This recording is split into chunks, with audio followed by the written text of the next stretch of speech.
जगातल्या प्रत्येक माणसाच्या आयुष्यात 3 प्रकारची माणसं असतात.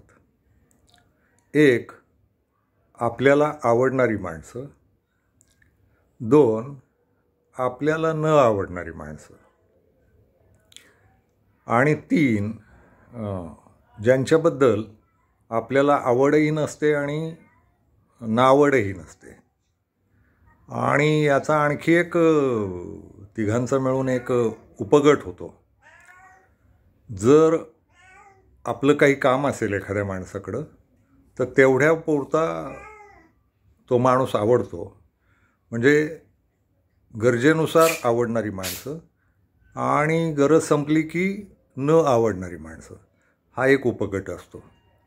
एवढ्या 3 आणि या उपगटातलीच माणसं आपल्या प्रत्येकाच्या आयुष्यात असतात.